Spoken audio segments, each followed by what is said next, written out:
When a child runs from death, a stranger becomes his only shield. A boy collapses on a stranger's land, barefoot and bleeding, chased by men who deal in silence. The rancher who finds him is buried enough to know some things you don't walk away from.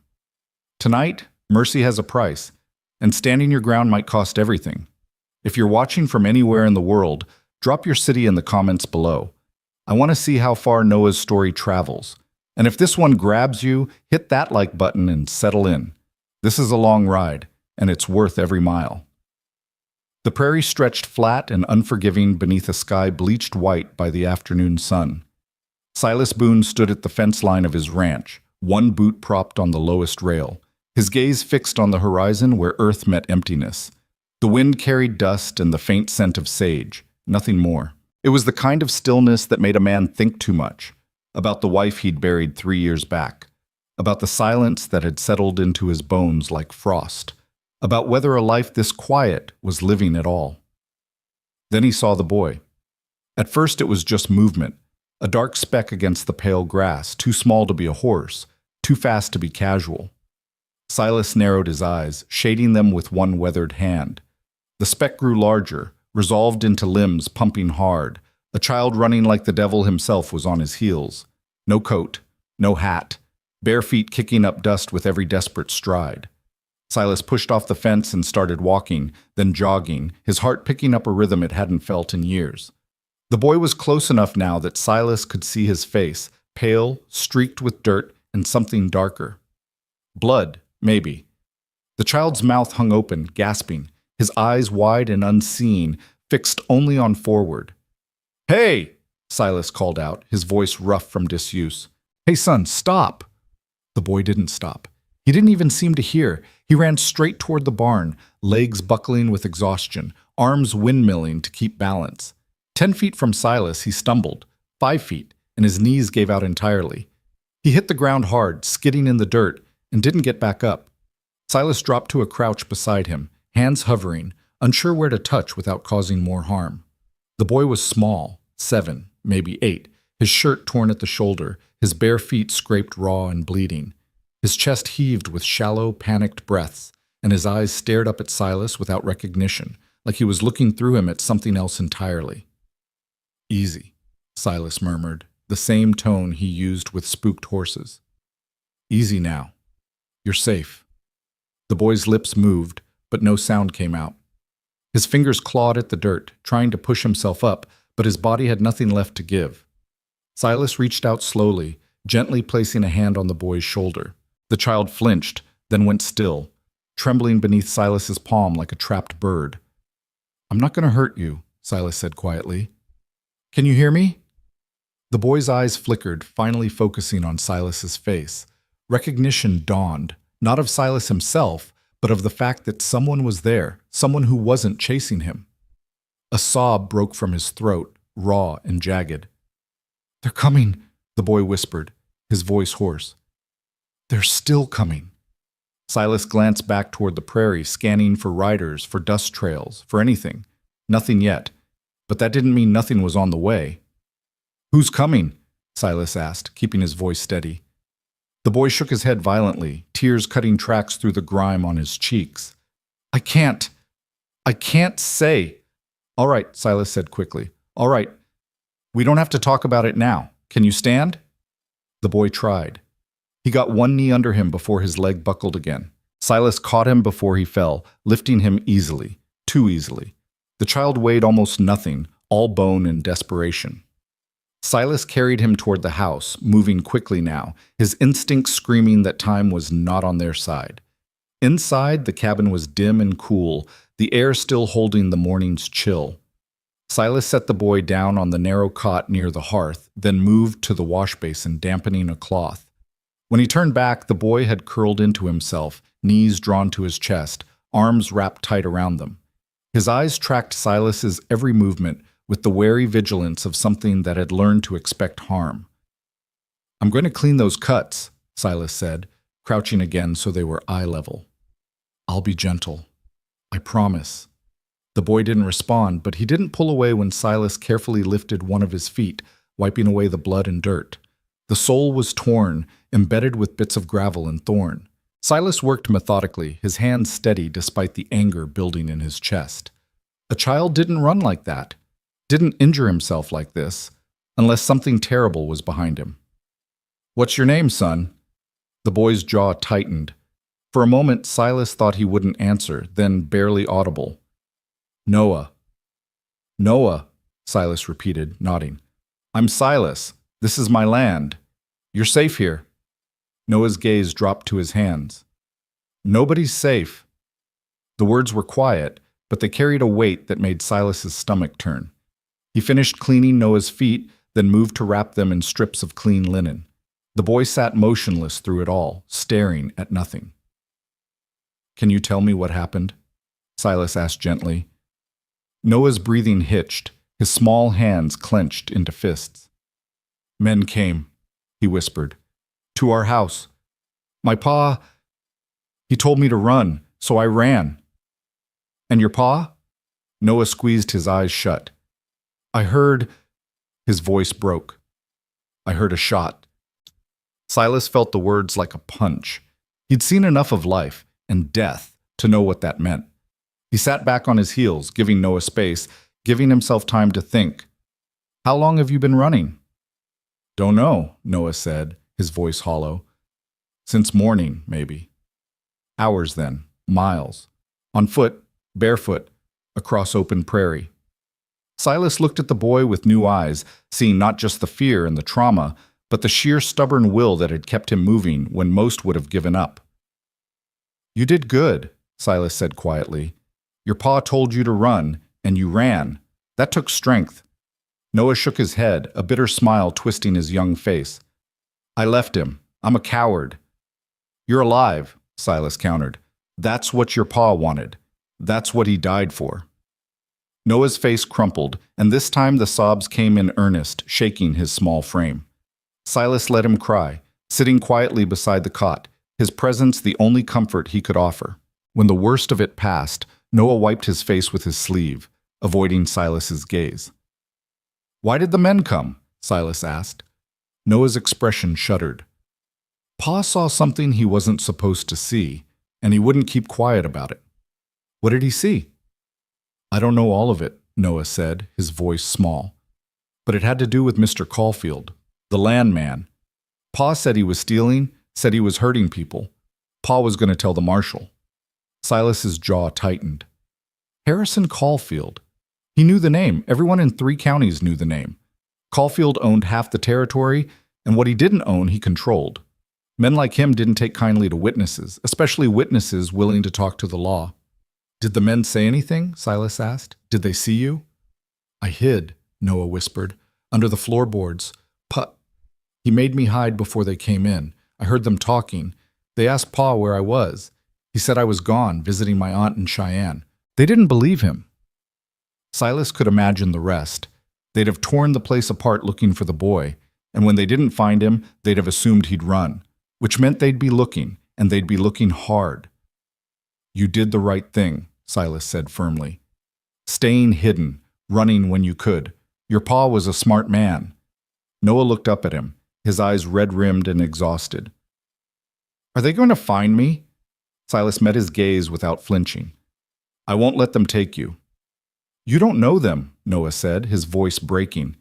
"You don't know what they'll do." "No," Silas agreed.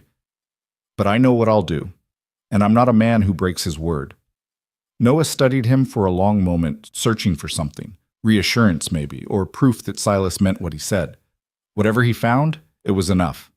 He nodded once, a small tentative gesture, and lay back on the cot, his eyes already drifting closed. Silas stood, moving quietly to the window. He pulled back the edge of the curtain, scanning the landscape. Still nothing. But that wouldn't last. If Caulfield's men were hunting the boy, they'd follow his trail eventually, and that trail led straight here. He let the curtain fall and turned back to Noah, who had finally succumbed to exhaustion, his small body curled tight on the cot. Silas watched him for a moment, something unfamiliar stirring in his chest, something that felt like purpose. He hadn't asked for this, hadn't asked for a terrified child to collapse on his land, bringing danger and trouble with him. But life rarely asked permission before it upended everything. Silas had learned that the hard way. He'd learned that sometimes the only choice that mattered was the one you made when everything was on the line. He crossed to the mantel where his rifle hung in its rack. He lifted it down, checked the load, then set it within easy reach. Then he pulled out his revolver, ensuring it was clean and ready. If Caulfield's men came, and they would, they'd find more than an empty house and a frightened child. They'd find a man who knew what he was protecting.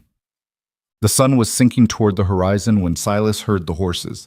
He'd been sitting on the porch, rifle across his knees, watching the prairie turn gold in the fading light. Noah was still asleep inside, his exhausted body finally claiming the rest it needed. Silas didn't wake him. The boy had been through enough for one day. 3 riders appeared, moving at an easy pace, confident and unhurried. They wore long coats despite the heat, the kind of coats that hid guns and intentions. Silas stood slowly, keeping the rifle low but visible, and stepped to the edge of the porch. The riders stopped 20 feet from the house. The one in front was older, with a graying beard and eyes that held too much experience and too little conscience. He smiled, tipping his hat. "Evening," he called out, his voice friendly, almost warm. "Didn't mean to startle you." "You didn't," Silas said evenly. "What can I do for you?" "We're looking for a boy," the man said, still smiling. "Small kid, maybe 7 or 8. Ran off from his home this morning. Family's worried sick. Thought he might have come this way." Silas kept his expression neutral. "Haven't seen any boys?" The man's smile didn't waver, but something cold flickered in his eyes. "You sure about that? Kid's been through a lot. Scared, probably hurt. If he's here, we just want to take him home safe." "I'm sure," Silas said. The man exchanged a glance with his companions, then looked back at Silas. "Mind if we take a look around, just to be certain?" "I do mind," Silas said quietly. "This is my land, and I don't take kindly to strangers poking around without invitation." The man's smile finally faded. "We're not strangers, friend. We work for Mr. Caulfield. You know Mr. Caulfield, don't you?" "I know of him." "Then you know it's in your best interest to cooperate." Silas shifted his grip on the rifle, just enough to be noticed. "I know it's in my best interest to protect what's mine, and that includes deciding who sets foot on my property." The tension thickened, palpable in the cooling air. The 2 men flanking the speaker rested their hands on their sidearms, watching Silas with predatory patience. The older man leaned forward in his saddle, his voice dropping its veneer of friendliness. "You're making a mistake." "Maybe," Silas said, "but it's mine to make." For a long moment, no one moved. Then the older man straightened, his jaw tight. "Mr. Caulfield doesn't forget," he said, "and he doesn't forgive." "I'll keep that in mind." The man pulled his horse around sharply, motioning for the others to follow. They rode off without another word, disappearing into the gathering dusk. Silas watched until they were gone, then let out a breath he hadn't realized he'd been holding. He turned to find Noah standing in the doorway, pale and shaking. "They're going to come back," Noah whispered. Silas nodded slowly. "Probably." "You should have given me to them. You should have—" "No." Silas cut him off, his voice firm. "I shouldn't have. And I won't." Noah's eyes filled with tears. "I'm not worth it. I'm just a kid. I can't do anything. I can't help you. I'm useless." Silas crossed the porch in 2 strides, crouching down so they were eye to eye. "Listen to me," he said, his tone brooking no argument. "You survived. You ran when you had to, you hid when you needed to, and you kept going even when you wanted to stop. That's not useless. That's courage." "I'm scared," Noah said, his voice breaking. "So am I," Silas admitted. "But being scared doesn't make you weak. Acting despite the fear, that's what makes you strong." Noah stared at him, searching for the lie, for the empty comfort. But Silas's gaze was steady, his words honest. Slowly, Noah nodded. "What do we do now?"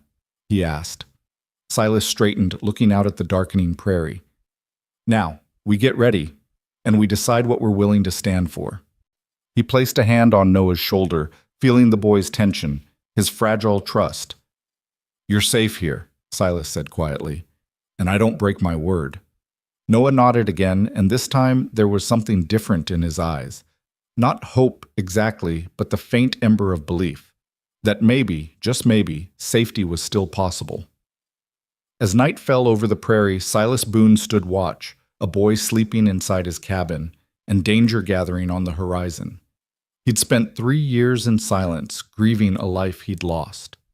Now, for the first time since his wife's death, he felt something stir inside him, a purpose beyond survival, a reason to stand firm. He didn't know if he'd live through what was coming, but he knew one thing with absolute certainty: he wouldn't run. And neither would the boy under his protection. Whatever came next, they'd face it together. The hours after the riders left passed in tense silence. Silas moved through the cabin with practiced efficiency, checking windows, securing the barn, making sure his horses were fed and watered in case they needed to move quickly.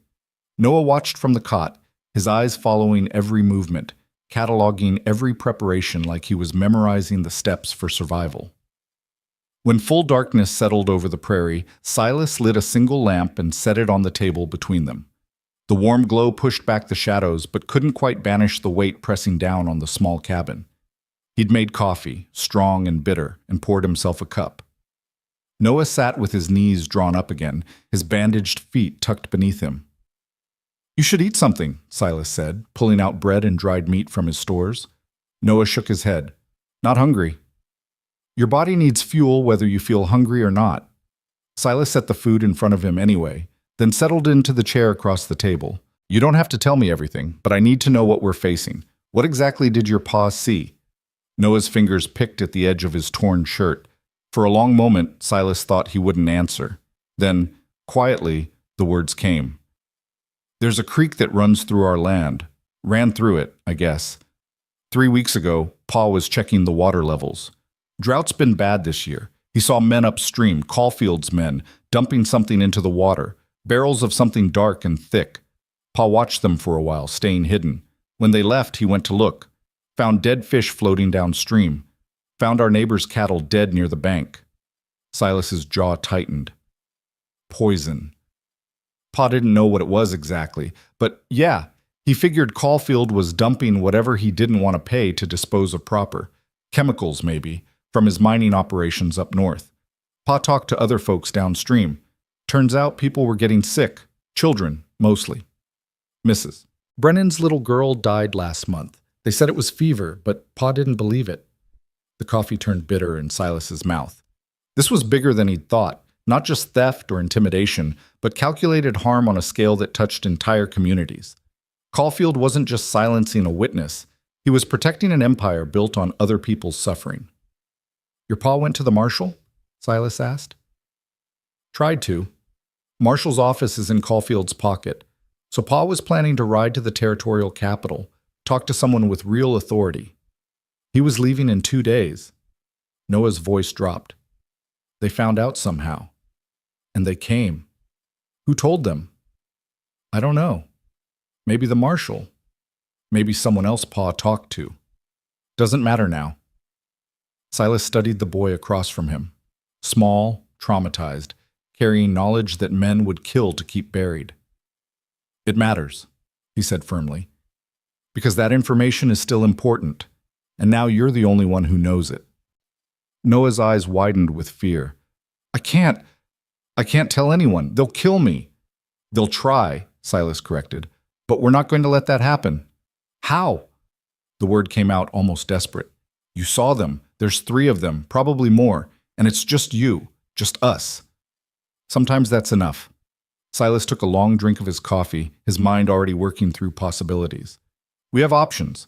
We can ride for the capital ourselves, get your testimony to someone who can act on it, or we can find a way to get word to the federal marshals without leaving here. Either way, we're not staying quiet." "They'll know," Noah said. "They'll know I'm here. They'll come back." "Yes," Silas agreed. "They will, which is why we need to be ready." He stood and moved to a chest in the corner, pulling out an old rifle, not as fine as his own, but serviceable.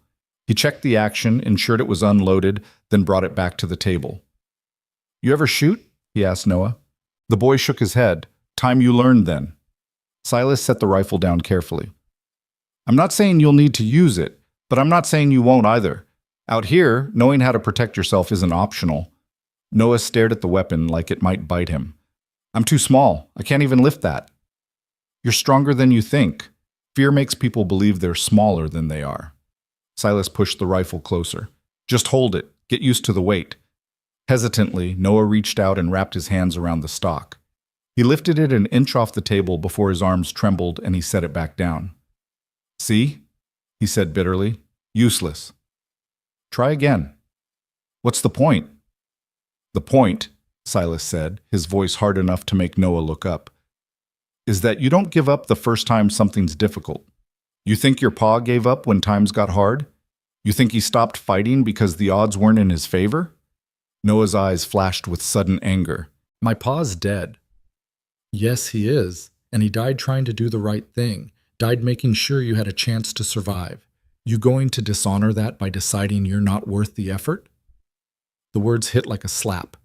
Noah's face crumpled, tears spilling again, but beneath them Silas saw something else, a spark of defiance, of stubborn will that refused to be extinguished no matter how hard the world pressed down. I don't know how to be brave, Noah whispered. Nobody does, Silas said, his voice gentler now. Brave isn't something you are. It's something you do, moment by moment, even when you're terrified. Your pa was brave, and so are you. You just don't see it yet. Noah wiped his face with his sleeve, then looked back at the rifle. This time when he picked it up, he held it longer, adjusting his grip, finding the balance. It was still too heavy for him, still awkward in his small hands, but he didn't set it down immediately. Good, Silas said quietly. That's good. They spent the next hour with Silas teaching the basics, how to hold the weapon safely, how to sight down the barrel, how to squeeze rather than pull the trigger. Noah's arms shook with fatigue, but he kept trying, kept adjusting, kept listening. By the time Silas finally called a halt, the boy's face was set with concentration rather than fear. Tomorrow we'll practice outside, Silas said, taking the rifle and setting it aside. For tonight, you need rest. Noah hesitated. What about you? I'll keep watch. You can't stay awake forever. Don't plan to, but I can stay awake tonight. Noah climbed back onto the cot, pulling the thin blanket up to his chin. Silas? Yeah? Thank you. The words were small but sincere. For not giving me to them. For helping me. Silas felt something tighten in his chest. Get some sleep, son. He watched as Noah's breathing gradually evened out, the exhaustion finally claiming him again. Only then did Silas allow himself to feel the full weight of what he'd taken on. He'd made an enemy of one of the most powerful men in the territory. He'd put his own life on the line for a child he'd known less than a day. By all reasonable measure, he'd made a terrible decision. But as he sat in the darkness, listening to Noah's quiet breathing, Silas couldn't bring himself to regret it. He'd spent 3 years alone, going through the motions of living without any real purpose. Now, suddenly, he had something to fight for, someone to protect. It felt like waking up after a long, dreamless sleep. The night passed slowly. Silas dozed in his chair, jerking awake at every sound, the wind against the shutters, an owl hunting in the distance, his horses shifting in the barn. Each time, his hand went to his rifle, and each time, he found nothing but darkness and silence. Dawn came pale and cold, painting the prairie in shades of gray and gold. Silas stood and stretched, his back protesting the night spent in the chair. Noah was still asleep, curled tight like he was trying to make himself disappear. Silas left him there and went outside to check the perimeter. Everything appeared undisturbed, no tracks, no signs of intrusion, but that didn't ease the knot in Silas's gut. Caulfield's men weren't done. They were just deciding how to proceed. Whether they'd come in the daylight or wait for darkness, whether they'd try intimidation again or move straight to violence, Silas couldn't predict. All he could do was stay ready. He was feeding the horses when he heard the sound of an approaching wagon. His hand went immediately to his sidearm, but he relaxed slightly when he recognized the rig. It belonged to Henry Fletcher, the traveling merchant who made rounds through the territory selling supplies and tools.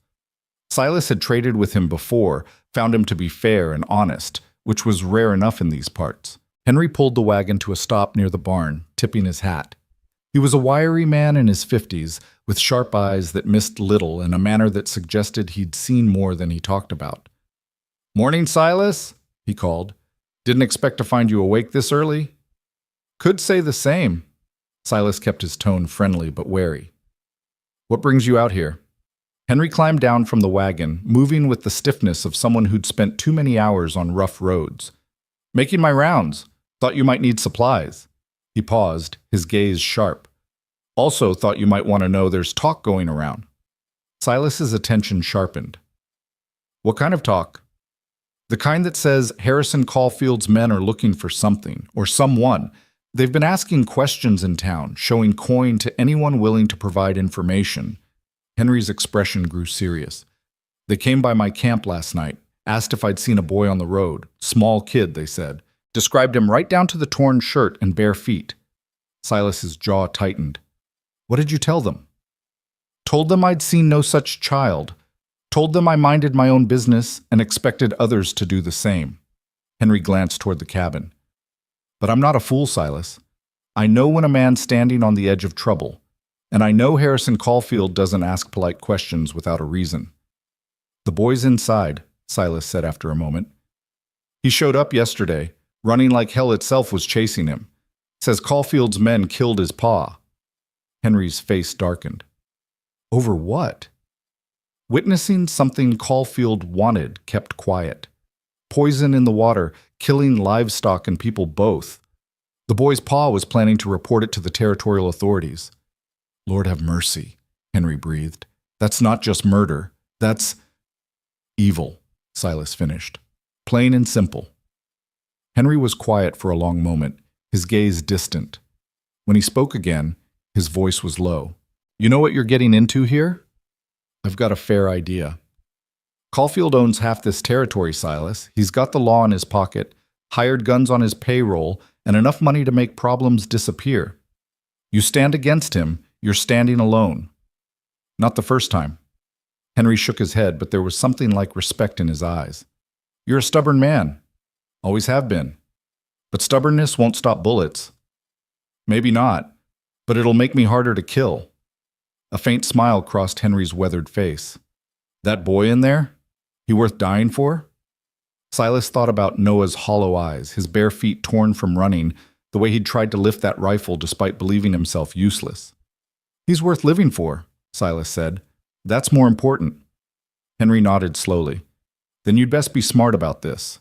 Caulfield's men will come back, and next time they won't be asking politely. You need help." "I need information," Silas corrected. "I need to know if there's anyone in authority who isn't bought off, someone who'd actually listen to the boy's testimony." "Federal marshals," Henry said immediately. "They answer to Washington, not Caulfield, but the nearest one's in Cheyenne, 3 days hard ride from here." "Too far. By the time we reached him, Caulfield would know we'd left. He'd have men waiting between here and there." "Then you need to get word to him. Send a letter maybe, through someone Caulfield wouldn't suspect." "Someone like a traveling merchant?" Silas asked. Henry's expression was carefully neutral. "I didn't say that. But you're thinking it. What I'm thinking is that I've seen enough injustice in my life to know it when I smell it. And what Caulfield's doing, poisoning water, killing witnesses, terrorizing children, that's injustice that needs answering for." Silas met his eyes. "You'd risk carrying a message for us?" "I'd risk it. But you need to understand, if Caulfield finds out, I'm as good as dead. So whatever you write, it had better be convincing enough that the marshal acts fast." "It will be." Silas glanced back at the cabin. "The boy knows details. Names, locations, what he saw. We'll write it all down, get his testimony on paper. You can take it to Cheyenne, put it directly in the marshal's hands. And if Caulfield's men come before the marshal can get here, then we hold them off as long as we can." Henry studied him for a long moment. "You've got more faith in your shooting than I've got in mine." "I've got faith in doing the right thing," Silas said. "The rest sorts itself out." "Or it gets you killed." "That's a possibility I've made peace with." Henry sighed, then nodded. "All right, get the boy's testimony written. I'll head to Cheyenne today, should arrive by nightfall tomorrow if I push the horses. But Silas, You watch yourself. Caulfield's not a patient man, and his people aren't the type to give warnings twice. I know. They shook hands, the grip firm and brief. Henry climbed back onto his wagon, adjusting the reins. One more thing, he said. You might want to consider moving the boy. Keeping him here makes you a stationary target.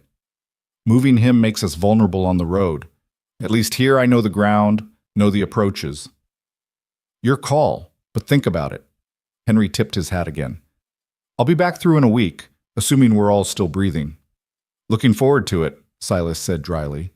He watched the wagon roll away, dust rising in its wake. When it disappeared over the horizon, he turned back to the cabin. Noah was awake now, standing in the doorway, watching with wide eyes. Who was that? The boy asked. A friend, Silas said. We're close enough to one. Come on inside, we've got work to do. They spent the morning writing Noah's testimony. Silas had paper and ink, supplies he rarely used but kept on hand for the occasional need. Noah sat at the table, his small hands gripping the pen awkwardly, his face tight with concentration as he struggled to put everything into words.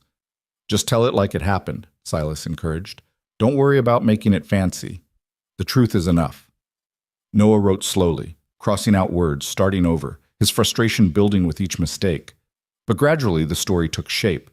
His father's discovery at the creek, the dead animals, the sick children, the plan to report it to authorities. He wrote about the morning the men came, the gunshot he'd heard, the terror of hiding beneath the floorboards while boots stomped overhead. When he finished, his hand was cramping and his eyes were red, but the pages in front of him held a testimony that was damning in its simplicity. Silas read it over, his anger growing with each line. This is good, he said quietly. This is exactly what the marshal needs. Will it be enough? Noah asked. It'll have to be. Silas sealed the pages in an oilcloth wrap, then tucked them into his coat. They'd wait for Henry's return trip through, hand off the testimony then. In the meantime, all they could do was prepare for the inevitable. That afternoon, Silas took Noah outside and taught him to shoot. They set up targets against the barn, empty flour sacks stuffed with straw. The rifle was still too heavy for Noah to hold steady, so Silas gave him a smaller pistol, showing him how to brace it with both hands, how to breathe and squeeze. Noah's first shot went wild, the recoil nearly knocking him backward. His second wasn't much better. But by the 10th shot, he was starting to find the rhythm, starting to understand the weapon in his hands. Don't aim to kill, Silas instructed. Aim to stop. Big difference. I thought they were the same thing. Sometimes. Not always. You shoot to protect, not to punish. Remember that. Noah lowered the pistol, his arms shaking with fatigue. I don't think I can do this. You're already doing it. Silas took the pistol and reloaded it. Fear doesn't mean you can't. It just means you're paying attention. They practiced until the sun began its descent, until Noah's hands were blistered and his shoulders ached. When they finally went inside, the boy collapsed on the cot, too exhausted even for fear.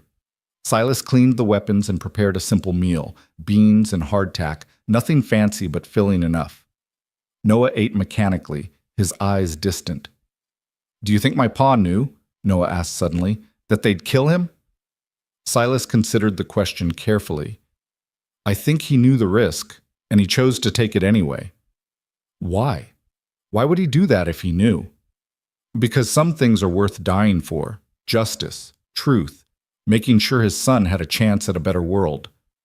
Silas met Noah's eyes. Your pa was a brave man. He saw wrong being done, and he couldn't live with staying silent.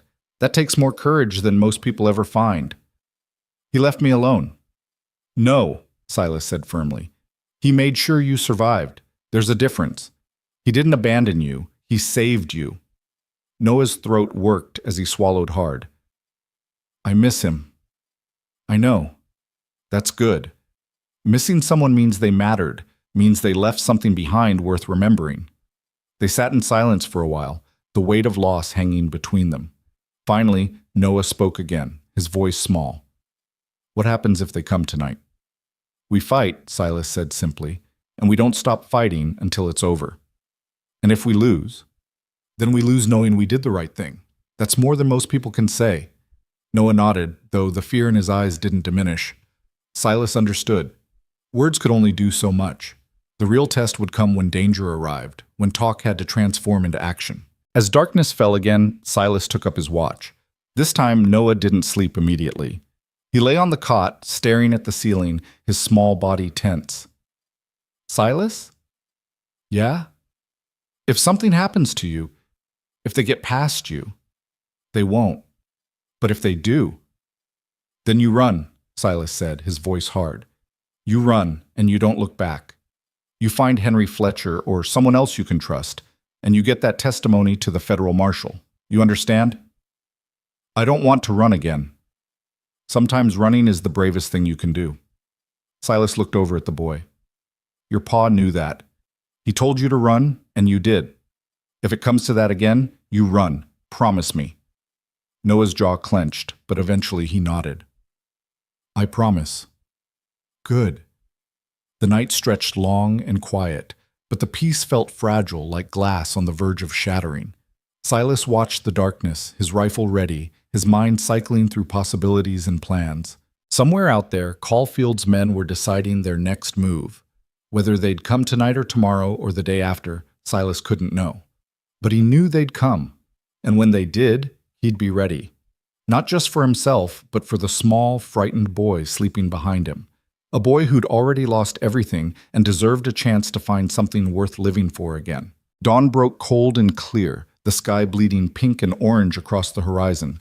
Silas had dozed fitfully through the night, waking at every sound, his hand never far from his rifle. Noah had slept better than the night before, exhaustion finally overwhelming fear. But when he woke, his eyes held the same haunted wariness they'd carried since he'd collapsed in the dirt. They ate breakfast in silence, cornmeal mush and weak coffee. Silas was running low on supplies, but that was the least of his concerns. He kept glancing toward the window, watching the prairie for movement, for dust clouds, for any sign that trouble was coming. How long do we wait? Noah asked, pushing his bowl away half-finished. As long as it takes. Silas drained his coffee. Henry's got a full day's ride ahead of him before he reaches Cheyenne. Another day for the marshal to organize. We're looking at 3, maybe 4 days before help arrives, assuming it comes at all. And if Caulfield's men come first, then we deal with them. Silas stood and moved to the window again, his instincts screaming that something was wrong. The prairie was too quiet, the usual morning sounds of birds and wind muted somehow. Get your boots on, the ones I gave you last night. They were Silas's old boots, too large for Noah, but better than bandaged feet. The boy pulled them on quickly, not questioning the urgency in Silas's tone. He'd learned fast that survival meant listening, meant trusting the instincts of someone who'd lived longer and seen more. What is it? Noah whispered, joining Silas at the window. Don't know yet, but something's coming. They didn't have to wait long. Within 10 minutes, riders appeared on the horizon. Not 3 this time, but 6. They rode in a loose formation, spread wide, moving with the confidence of men who knew they had the numbers and the firepower. Silas recognized the older man from before, the one with the graying beard who'd smiled while making threats. The others were younger, harder, the kind of men who made their living with violence. Get in the back room, Silas said quietly. Under the bed. Stay there until I tell you otherwise. I can help. You can help by staying alive. Now move. Noah hesitated, his face torn between fear and something that might have been the beginning of courage. Then he turned and ran, his 2 large boots thumping against the wooden floor. Silas waited until he heard the bedroom door close before he picked up his rifle and stepped onto the porch. The riders stopped 30 feet from the house, forming a semicircle that blocked any easy escape route. The older man dismounted slowly, making a show of keeping his hands visible, his expression almost friendly. Morning, he called. Seems we got off on the wrong foot the other day. Thought we might try again. Nothing's changed, Silas said, his voice flat. Still my land. Still don't take kindly to uninvited visitors. Now that's where you're wrong. The man took a few steps closer, his smile never wavering. Everything's changed. See, we know the boy's here, we know you're hiding him, and we know that makes you an accomplice to theft and murder. Silas's grip on the rifle tightened. That's a lie, and you know it. Do I? The man spread his hands. Boy's father killed a man 3 weeks ago. dispute over water rights. There were witnesses. The father ran, took the boy with him. Now the father's dead, killed resisting arrest, I'm told, and the boy's a material witness. We're here to bring him in so justice can be served. The lie was smooth, practiced, delivered with just enough detail to sound plausible. Silas felt a cold fury building in his gut. If that were true, you'd have a warrant. You'd have the law with you. We are the law, one of the younger men said, his hand resting casually on his sidearm. No, Silas said. You're hired guns working for a man who poisons children. There's a difference. The older man's smile finally faded. You're making this harder than it needs to be. Hand over the boy and we'll ride out. You'll never see us again.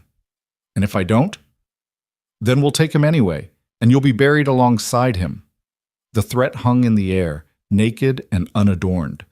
Silas could feel the weight of 6 pairs of eyes on him, calculating, measuring, waiting for him to blink first. He'd been in situations like this before, outnumbered, outgunned, backed into a corner with no good options. The smart thing would be to surrender, to live to fight another day. But smart didn't always mean right. I'm not giving you the boy, Silas said quietly, and I'm not moving from this spot. So if you want him, you're going to have to come through me. The older man sighed like he was genuinely disappointed. That's a shame. I liked you. Seemed like a reasonable man. Reasonable men don't hurt children. Sometimes they do, when the alternative is worse. The man stepped back, rejoining his horse. Last chance. The boy, or bullets. Already gave you my answer. The man nodded slowly, then swung back into his saddle. Boys, he said to his companions, looks like we're doing this the hard way. The riders spread out further, forming a wider perimeter. Silas felt his heart rate slow, his breathing steady, the calm that came before violence, the quiet space where decisions were made in fractions of seconds. He'd been a soldier once, before the ranch, before his wife. He'd hoped those days were behind him. Apparently not. You know you can't win this, the older man called. 6 against 1. Even if you're as good as you think you are, you'll be dead before you drop 3 of us. Maybe, Silas agreed, but I'll make sure I drop you first. The older man's face hardened. He raised his hand, about to signal his men forward, when a voice cut through the tension like a knife. Wait! Everyone turned. Noah stood in the doorway, pale but steady, the old pistol Silas had given him held in both hands. It wasn't aimed at anyone in particular, but its presence changed the equation immediately. Boy, get back inside, Silas said, not taking his eyes off the riders. No. Noah's voice shook, but he didn't move. I'm not hiding anymore. The older man laughed, genuine amusement lighting his face. Well, look at that. The little mouse found himself some teeth. He urged his horse forward a few steps. You know how to use that, son? Silas taught me. Did he now? Well, that's real sweet. But here's the thing. Even if you hit one of us, there's 5 more who'll cut you down before you can blink. So why don't you put that down and come with us nice and peaceful? Noah shook his head slowly. My pa didn't raise a coward. Your pa raised a dead man, one of the younger riders sneered. You want to end up the same way? If that's what it takes. Noah's hands were trembling now, but his voice grew stronger. I know what you did. I know about the poison, about the children who died. My pa tried to stop you, and you killed him for it. But killing me won't make it go away, because I already wrote it all down, every detail, and it's not here. The older man's expression shifted, uncertainty flickering across his features. You're lying. Am I? Noah met his gaze without flinching. You want to take that chance? You want to kill us both and find out later that there's a letter sitting on a federal marshal's desk with your name in it? Silas felt something like pride surge through him. The boy was bluffing, well, half bluffing, since the testimony existed even if it hadn't reached the marshal yet, but he was selling it with a conviction that made even Silas almost believe him. Even if that's true, the older man said slowly, doesn't change what happens here. We've got our orders. Your orders are to silence witnesses, Noah said. But you can't silence someone who's already talked. The marshal knows. Other people know. You kill us, all you're doing is proving we were right. The riders exchanged glances, uncertainty spreading like poison through their ranks. They'd come expecting an easy intimidation, a quick resolution. Instead, they were facing a man who wouldn't back down and a child who'd found a spine they hadn't counted on. "We could just burn you out," one of the men suggested. "Torch the place, right away. No witnesses, no problem." "Except the whole territory would see the smoke," Silas countered. "And folks around here remember fires. Remember who was near them when they started. That's the kind of attention your boss doesn't want." The older man's jaw worked as he calculated, weighing options that were all bad in different ways. Finally, he spat in the dirt and pulled his horse around. "This isn't over," he said, his voice cold. "You think you're clever, boy? You think writing a letter makes you safe? All you've done is buy yourself a little time, and when that time runs out, we'll be back. And next time, we won't be talking." "We'll be here," Silas said. The riders pulled back slowly, none of them willing to be the first to turn their back on Silas's rifle. When they were 50 yards out, they finally wheeled and rode off at a gallop, disappearing into the prairie haze. The moment they were gone, Noah's legs gave out. He sat down hard on the porch steps, the pistol clattering from his hands, his whole body shaking. Silas was beside him immediately, kneeling down, his hands on the boy's shoulders. "Easy," he murmured. "Easy. You did good. You did real good." "I thought they were going to shoot," Noah gasped. But they didn't. You called their bluff and they blinked first." "What if they come back?" "They will, but not right away. They'll go back to Caulfield, report what happened. He'll have to decide his next move. That gives us time." Noah looked up at him, his eyes bright with unshed tears. "I was so scared." "I know, but you stood anyway. That's what courage is, Noah. Not the absence of fear, the decision to act despite it." "I didn't think I could do it. When I heard them threatening you, I couldn't hide anymore. I couldn't let you face them alone." Silas pulled the boy into a brief, awkward embrace. "You're braver than you know," he said quietly. "Your pa would be proud." Noah clung to him for a moment, then pulled back, wiping his face. "What do we do now?" "Now, we get ready." "Because you were right. We bought ourselves time, but not much. Caulfield's not going to let this stand. He'll send more men, or he'll come himself. Either way, we need to be prepared." They spent the rest of the morning fortifying the cabin as best they could. Silas moved furniture to create barricades, positioned water buckets in case of fire, checked every window and door for weaknesses. Noah helped where he could, his earlier bravado fading into grim determination. Around midday, they heard hoofbeats again. Silas grabbed his rifle, but relaxed when he saw it was Henry Fletcher, pushing his wagon harder than was wise on the rough terrain. The merchant pulled up in a cloud of dust, his face grim. "Saw Caulfield's men on the road," he said without preamble. "They didn't look happy." "They're not," Silas agreed. "Boy here gave them something to think about." Henry looked at Noah with new respect. "That's so." He climbed down from the wagon, pulling out a canvas bag. "Well, that changes things. I was going to head to Cheyenne tomorrow, but I think we'd better move that timeline up. Tonight, maybe. Before Caulfield decides to make this situation permanent." "Can you travel at night?" Silas asked. "Can and will. Moon's near full, enough light to see by. I'll push through, change horses at the way station, be in Cheyenne by dawn." He looked between them. "You got that testimony ready?" Silas pulled out the oilcloth package. "Right here. Everything the boy saw. Everything his father discovered. Names, dates, locations." Henry took it carefully, tucking it into his coat. "I'll put this directly in Marshal Harding's hands. He's a good man, honest. If anyone can make this stick, it's him." "How long before he can get here?" Noah asked. 2 days? Maybe 3? Depends on how fast he can organize a response. But he'll come. I'll make sure of that." "And in the meantime," Silas said, "in the meantime, you keep that boy alive." Henry's expression was grave. "Caulfield's going to escalate. He can't afford not to. The longer you hold out, the more desperate he'll get." "We can hold." "I hope so." Henry climbed back onto his wagon. "One more thing. There's talk in town. About Caulfield. About what he's been doing. Your situation stirred things up, made people start asking questions they were too scared to ask before. You might have more support than you think. Support doesn't stop bullets.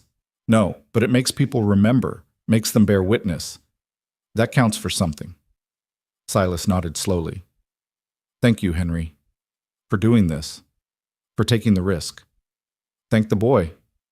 He's the one with the courage to speak up. Henry gathered the reins. I'll be back with the marshal. You just make sure you're still breathing when we arrive. They watched him drive off, the wagon bouncing over the rough ground, carrying their only hope of justice with it. When he was gone, the prairie seemed emptier somehow, the isolation more pronounced. Do you think the marshal will believe it? Noah asked quietly. I think he'll investigate. An investigation's all we need. Once he starts looking, he'll find enough evidence to bury Caulfield 10 times over. But that takes time. Yes, which means we need to buy more of it. They went back inside, and Silas taught Noah how to load and reload the pistol quickly, how to clear a jam, how to make every shot count. The boy's hands were steadier now, his movements more confident. Fear was still there, but it was tempered with something harder, something that had been forged in the moment he'd stepped onto that porch with a gun in his hands. As afternoon faded toward evening, they ate a cold meal and prepared for another long night.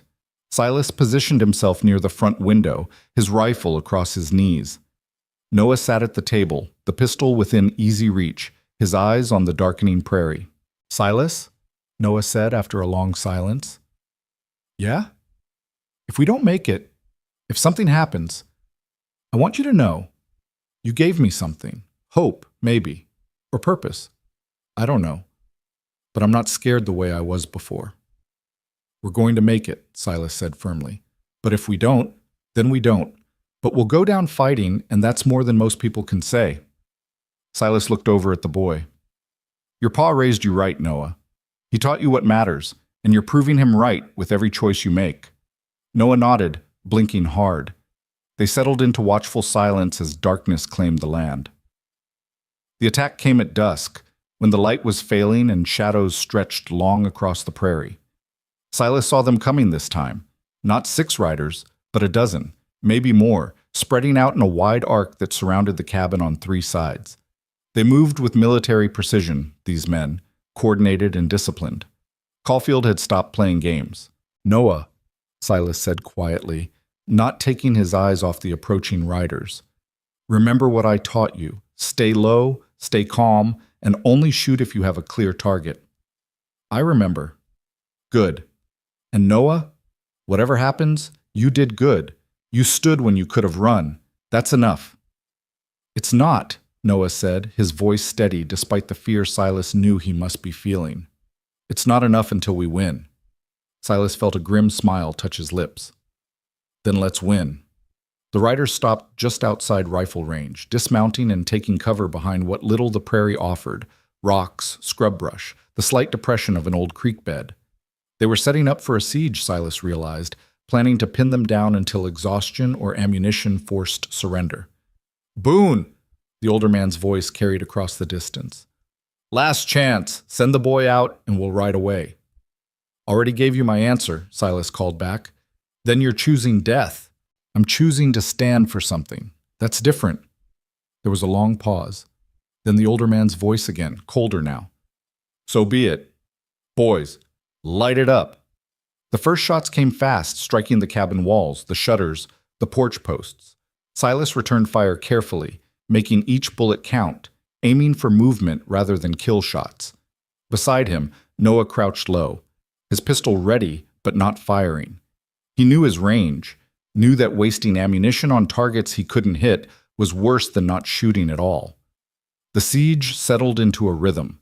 Bursts of gunfire followed by tense silence, the attackers probing for weaknesses, testing their resolve. Silas moved from window to window, keeping them guessing, making them work for every inch. Hours passed. The moon rose, painting everything in silver and shadow. During a lull, Noah spoke quietly. How long can we hold? Long enough, Silas said, though he wasn't sure if he believed it. They're going to rush us eventually, when they get tired of waiting. Probably. I'm not scared anymore, Noah said, and it was almost true. Or maybe I am, but it doesn't matter. I'm not running.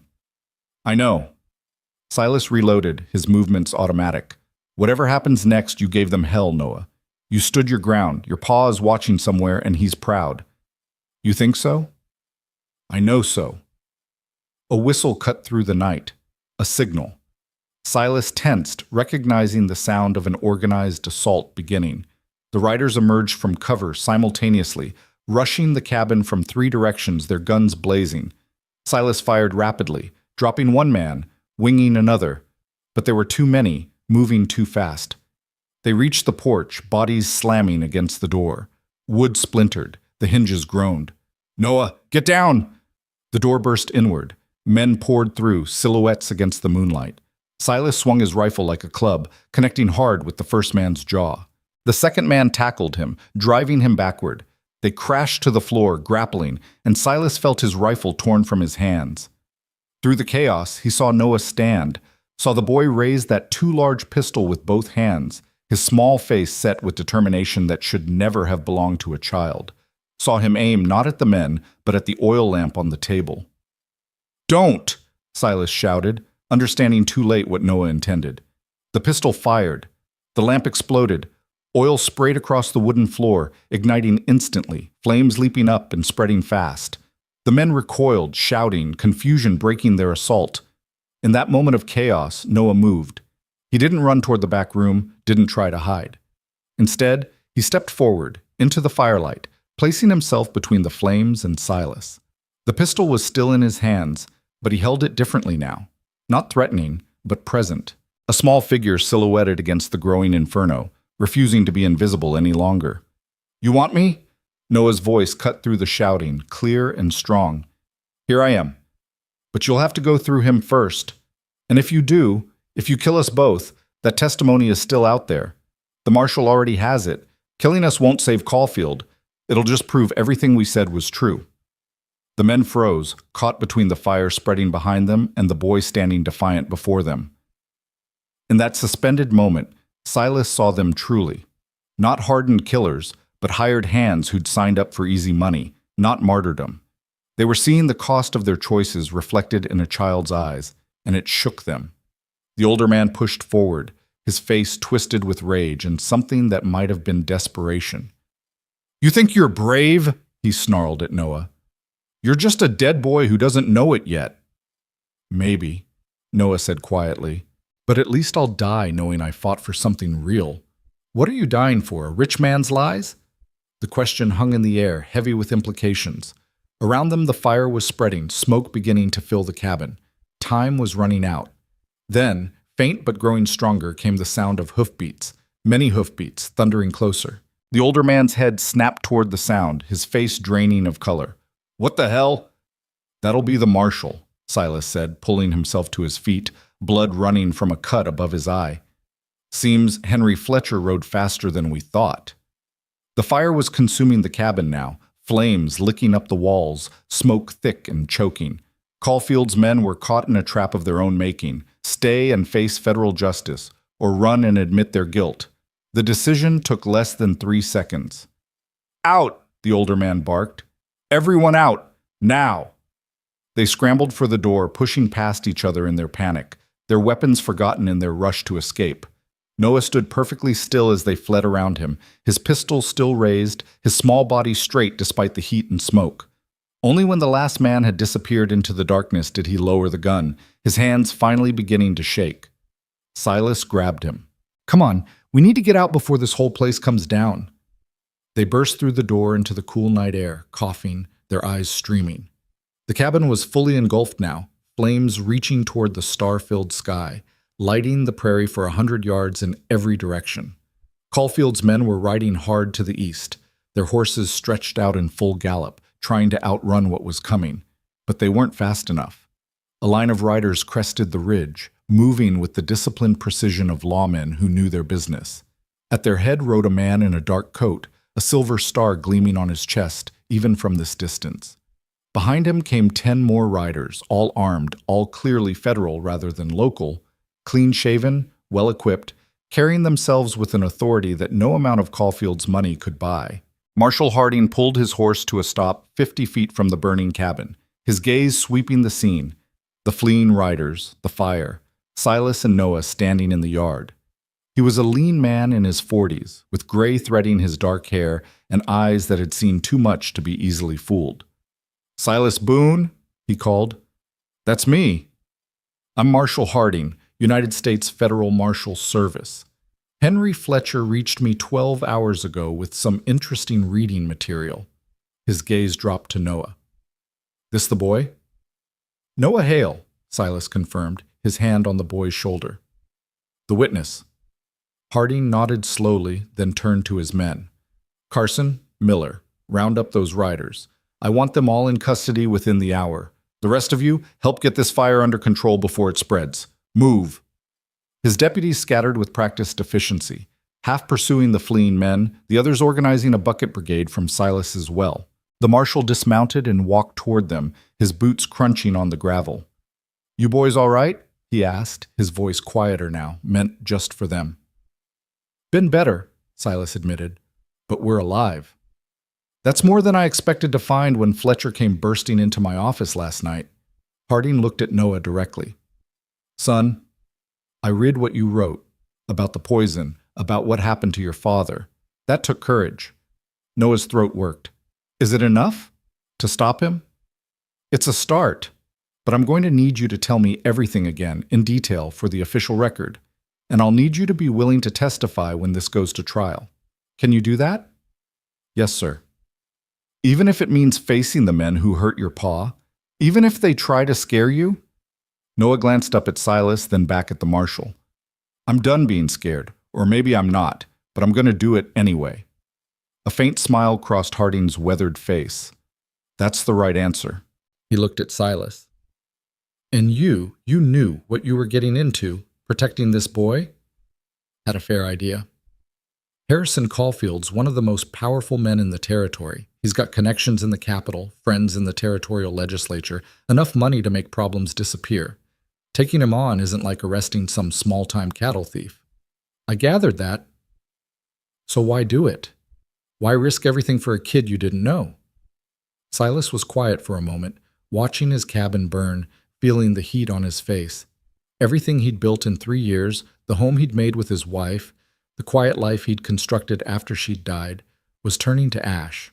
But when he looked down at Noah, he felt no regret. Because it was the right thing to do, he said simply. And sometimes that's reason enough. Harding studied him with those penetrating eyes, then nodded. You're either a fool or a saint, Boone. Haven't decided which yet. He turned as one of his deputies approached. What have you got, Carson? Rounded up 7 of them, Marshal. 3 got away, but we've got their names from the others. They're singing real pretty, all pointing fingers at each other, trying to cut deals. Good. Get them secured. I want guards on them round the clock until we can get them back to Cheyenne. Harding looked back at Silas and Noah. You 2 are coming with us. I've got questions that need answering, and I want you somewhere safe while we do it. What about Caulfield? Silas asked. He ordered this. He's the one behind all of it. I'm aware, and he's my next stop. Harding's expression hardened. But I need evidence, and I need witnesses. The boy's testimony is crucial, but it's not enough by itself. I need to corroborate it, find the poison barrels, interview the families who lost people to contaminated water. Building a case against someone like Caulfield takes time. We don't have time, Noah said, his voice urgent. He'll run, or he'll find a way to make this all disappear. He might try, but I've dealt with powerful men before, son. They all think they're untouchable right up until the moment the cell door closes behind them. Harding gestured toward the waiting horses. Come on, we'll set up camp a few miles north, away from the smoke. You can tell me everything there. They rode through the night, Noah sitting in front of Silas on one of the marshal's spare horses, exhaustion finally catching up with both of them. Behind them, the cabin continued to burn, a beacon visible for miles, announcing to anyone watching that something had changed, that the old order was crumbling. The marshal's camp was efficient and professional, tents arranged in precise rows, guards posted at regular intervals, the captured men bound and separated to prevent them from coordinating their stories. Harding led them to a large tent near the center, where a map of the territory was spread across a makeshift table. All right, he said, lighting a lantern. Start from the beginning. Everything you know. Everything you saw. Noah told it all again. His father's discovery at the creek, the dead animals, the sick children, the morning the gunmen came. His voice was steady now, the fear burned away by fire and action, leaving only the core truth of what had happened. Silas filled in details about Caulfield's men, their threats, the siege. Harding listened without interrupting, occasionally making notes, his expression growing grimmer with each revelation. When Noah finished, the marshal sat back, rubbing his jaw. "This is bigger than I thought," he admitted. "If what you're saying is true, and I believe it is, Caulfield's not just guilty of murder. He's guilty of mass poisoning, potentially dozens of deaths, environmental destruction on a scale that affects the entire watershed. This isn't just territorial law anymore. This is federal." "Can you prove it?" Silas asked. "With the boy's testimony as a foundation, yes. I'll need to locate those barrels, get them analyzed, interview the families, document the pattern of illness and death. It'll take weeks, maybe months, but we'll build a case so solid that even Caulfield's money can't crack it." "And in the meantime," Noah asked quietly, "what happens to me?" Harding's expression softened. "You'll stay under federal protection. I've got a safe house in Cheyenne run by a woman named Martha Keene, former school teacher, tough as nails, doesn't scare easy. You'll stay with her until the trial." "Alone?" The word came out small, frightened. "Not alone," Silas said immediately. "I'm coming with you." Harding raised an eyebrow. "You don't have to do that, Boone. You've already done more than most would. You've got a ranch to rebuild, or what's left of one." "Ranch can wait." Silas looked down at Noah. "Boy needs someone, and I gave my word I'd see this through." "Silas, you don't have to," Noah started. "Yes, I do. Your pa trusted you to me when he told you to run. That trust doesn't end just because a federal marshal showed up. It ends when you're safe, when justice is done, when you've got a future ahead of you that isn't shadowed by fear." Noah's eyes filled with tears, but he blinked them back. "Thank you." "Nothing to thank me for. It's what your pa would want." Harding watched this exchange with an expression that might have been approval. "All right then. You're both under federal protection as material witnesses. We'll head for Cheyenne at first light." He stood, moving toward the tent flap. "Get some rest. You've earned it." But sleep didn't come easily. Silas lay on a borrowed bedroll, listening to Noah's breathing gradually slow and deepen beside him, and thought about everything that had led to this moment. 3 years ago, he'd buried his wife and retreated into silence, convinced that the best he could hope for was to endure until his own time came. Now he was responsible for a child, embroiled in a legal battle against one of the territory's most powerful men, and his home was ashes. By any reasonable measure, his life had gotten infinitely more complicated and dangerous. But lying there in the darkness, listening to Noah sleep, Silas felt something he hadn't felt in 3 years. Purpose. Not just existing, but living.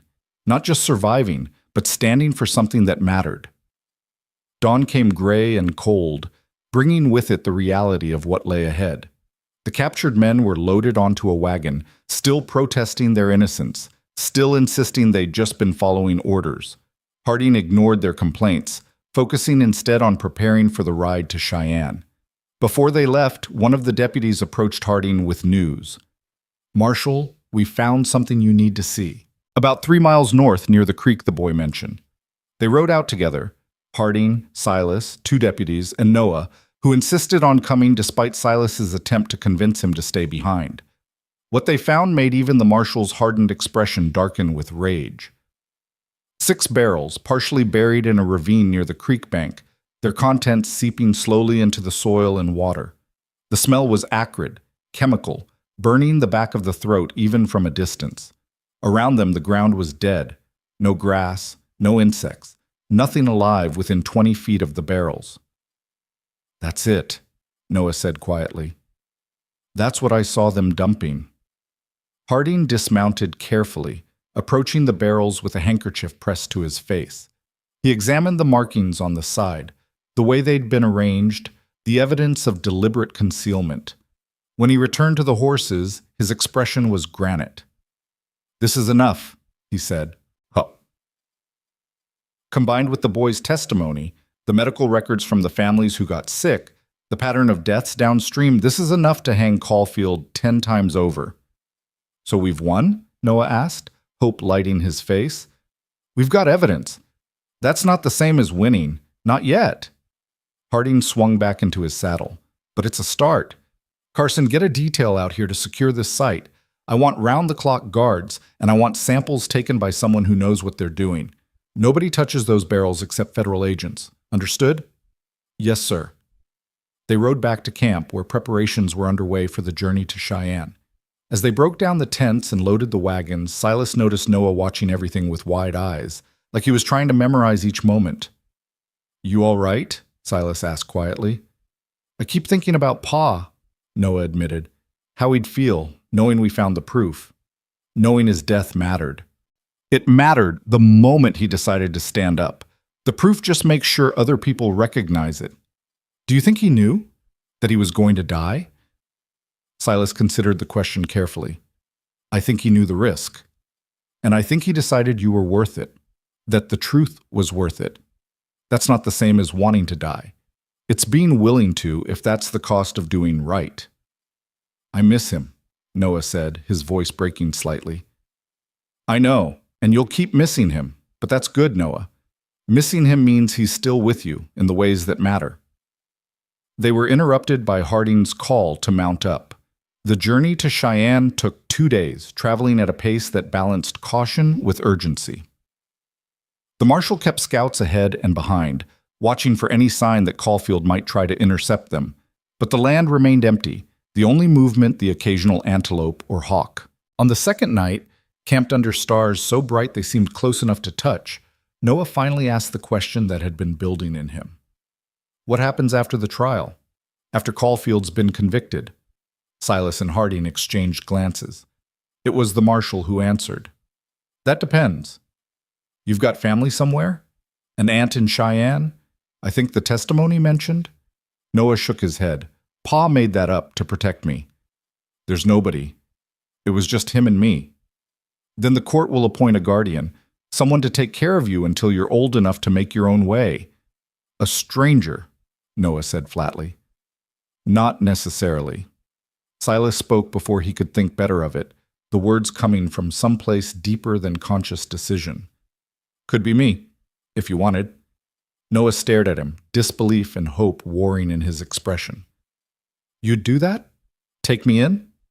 Even after everything? Especially after everything. You've proven what you're made of, Noah. And truth is, I could use the company. Ranch is going to need rebuilding. Be easier with 2 sets of hands. But I'm just a kid. I don't know anything about ranching, you know about standing your ground, about doing what's right even when it's hard. Rest of it's just details. Silas met the boy's eyes. I'm not asking you to replace your pa. Nobody could do that. But if you need a place, need someone to stand by you while you figure out who you're going to become, I'm offering. Tears streamed down Noah's face now, unchecked. Yes, he whispered. Yes, I want that. Harding cleared his throat, his own eyes suspiciously bright. Well, that's settled then. Once the trial's over, I'll recommend to the court that Boone be appointed as legal guardian. Given everything you two have been through together, I don't imagine they'll object. But the trial still had to happen first, and as they rode into Cheyenne the next day, the territorial capital spreading before them, Silas felt the weight of what still lay ahead. Caulfield would fight. He'd use every resource at his disposal, call in every favor, pressure every official he had influence over. The battle might be won, but the war was far from over. Martha Keene's safe house was a sturdy 2-story building on the edge of town, surrounded by a fence and watched by 2 of Harding's deputies at all times. Martha herself was exactly as advertised, a woman in her 60s with steel-gray hair and eyes that could probably stop a charging bull at 50 paces. So you're the boy, she said, looking Noah up and down. The one who brought Harrison Caulfield to his knees. I didn't, Noah started. Don't be modest. You stood up when grown men cowered. You spoke truth when silence would have been safer. That's courage, son. Real courage. She turned to Silas. And you're the fool who protected him. Guilty as charged, Silas said mildly. Good. I like fools. They're the only ones with enough sense to do what's right. She stepped aside. Come in, both of you. You look half dead. Food, bath, clean clothes, in that order. The next weeks passed in a blur of depositions and interviews. Harding was building his case methodically, documenting everything, leaving no room for doubt. Noah testified multiple times, each session leaving him exhausted but more confident. He was learning that his voice mattered, that speaking truth had power. Silas stayed close, attending every session, standing as silent support. In the evenings, they'd return to Martha's house, where she'd feed them massive meals and tell stories about her years as a teacher, about students who'd gone on to do remarkable things, about the power of education and hope. "You'll go to school," she told Noah one night. "Once this is settled, proper school, not just whatever your pa could teach you." "I don't know if I am smart enough," Noah said uncertainly. "Smart enough? Boy, you outwitted a dozen hired killers and one of the richest men in the territory. You're plenty smart. You just need training, refinement, like a rough gemstone that needs polishing." Slowly, under her care and Silas's steady presence, Noah began to heal. The nightmares didn't stop entirely, but they came less frequently. The fear didn't vanish, but it lost its sharp edges.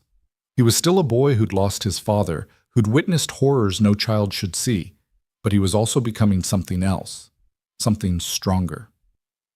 6 weeks after they arrived in Cheyenne, Harding came to the house with news. "We're arresting Caulfield tomorrow," he announced. "I've got enough evidence to convince a territorial judge to issue a warrant. He's being charged with multiple counts of murder, environmental destruction, witness intimidation, and conspiracy. The trial's set for 2 months from now." "Will he fight extradition?" Silas asked. "He'll try, but the evidence is overwhelming. I've got testimony from 3 of his former employees who've turned on him, physical evidence from those barrels, medical documentation from a dozen families. The case is airtight." Harding's expression was grimly satisfied. "He's going down, Boone. All the way down." "And Noah?" Silas asked. "Still our key witness. He'll need to testify at trial, recount everything he saw. It won't be easy. Caulfield's lawyers will try to shake him, discredit him. But I've seen the boy hold up under pressure. He'll do fine." Noah, who'd been listening from the doorway, stepped forward. "I'm ready," he said quietly. "Whatever it takes. I'm ready." The arrest happened at dawn. Marshal Harding and a dozen deputies surrounding Caulfield's mansion in the capital's wealthiest district. By all accounts, Caulfield tried to resist, offering bribes, making threats, calling in favors. But the evidence was too strong, the charges too serious. By midday, he was in federal custody, locked in a cell that no amount of money could open. The news spread through the territory like wildfire. Harrison Caulfield, untouchable for so long, brought low by a child's testimony and a rancher's stubbornness. People began talking about the poison, about the deaths, about all the other crimes they'd suspected but been too afraid to speak about. A dam had broken and truth was flooding through. But with the arrest came danger. Caulfield still had allies, people whose fortunes were tied to his. Threats began arriving at the safe house, notes slipped under the door, warnings shouted from the street. Harding doubled the guard, but the message was clear. Powerful men were watching, waiting for an opportunity to silence the boy who threatened their interests.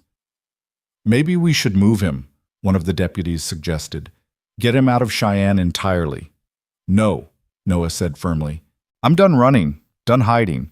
Let them try something. They'll find out what happens when you underestimate people." Silas felt pride surge through him. The frightened child who'd collapsed in his yard was gone, replaced by someone who understood that standing ground mattered more than playing it safe. But with that pride came fear, because Noah was still young, still vulnerable, and the men who wanted him silenced were desperate. The night before the trial was set to begin, Silas found Noah standing at the window, staring out at the darkened street. "Nervous?" Silas asked. "Terrified," Noah admitted, "but I'm going to do it anyway. That's all anyone can ask. What if I freeze up there? What if I forget something important?" "Then you take a breath, remember why you're doing this, and keep going. You've already proven you can stand when it matters. Tomorrow's just another test, and I'll be right there with you."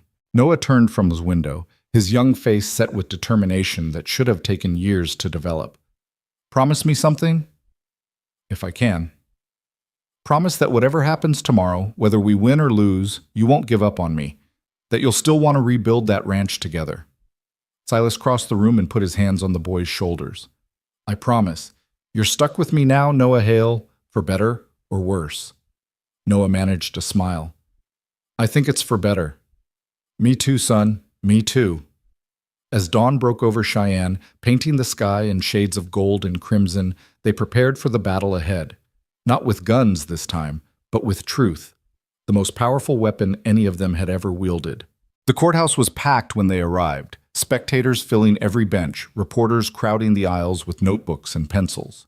Word had spread that this wasn't just another trial. This was the reckoning everyone had whispered about, but never dared hope would come. Harrison Caulfield, the man who'd owned half the territory through fear and money, was finally being held accountable. Silas kept his hand on Noah's shoulder as they pushed through the crowd, Marshall Harding clearing a path ahead of them. The boy's face was pale but set, his jaw tight with determination. He wore new clothes Martha had purchased, a proper shirt, trousers without patches, boots that actually fit. But despite the clean appearance, Silas could feel the tension thrumming through Noah's small frame. You're going to be fine, Silas murmured as they took their seats behind the prosecution table. I know, Noah said, though his hands were clenched in his lap. I just want to get it over with. The bailiff called for order, and the room fell silent. Judge Theodore Warren entered, a stern man in his 60s with a reputation for fairness that even Caulfield's money hadn't been able to corrupt. He surveyed the packed courtroom with disapproval, his gaze lingering on the reporters. This is a court of law, not a circus, he announced. Anyone who disrupts these proceedings will be removed immediately. Is that understood? Murmurs of assent rippled through the crowd. Warren nodded and took his seat, then gestured to the bailiff. Bring in the defendant. The side door opened and Harrison Caulfield walked in, flanked by two deputies. He was a large man, barrel-chested and imposing, with silver hair and a face that had probably been handsome once, but had hardened with years of unchecked power. His suit was expensive, his bearing confident despite the chains on his wrists. When his gaze swept the courtroom, it landed on Noah with cold calculation. Noah didn't flinch. He met Caulfield's stare without blinking, and after a long moment, it was Caulfield who looked away first. Silas felt something loosen in his chest. The boy had come a long way from the terrified child who'd collapsed in his yard. The prosecution's opening statement was delivered by District Attorney James Whitmore, a sharp-featured man who'd worked with Harding to build the case. He spoke clearly and methodically, outlining the charges, explaining the evidence, painting a picture of systematic criminal enterprise that had resulted in multiple deaths.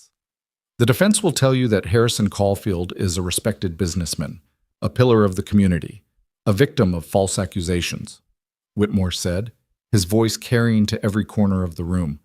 But the evidence will show you something different.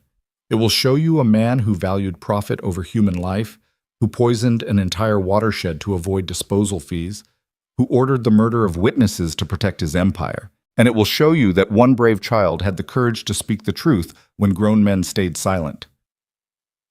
Caulfield's defense attorney, a slick-looking man named Everett Pierce, who'd been brought in from back east, countered with a different narrative. He painted Noah as a traumatized child whose grief had twisted his memories, Silas as an opportunist seeking attention, and the entire case as a conspiracy to bring down a successful man who'd made enemies through his very success.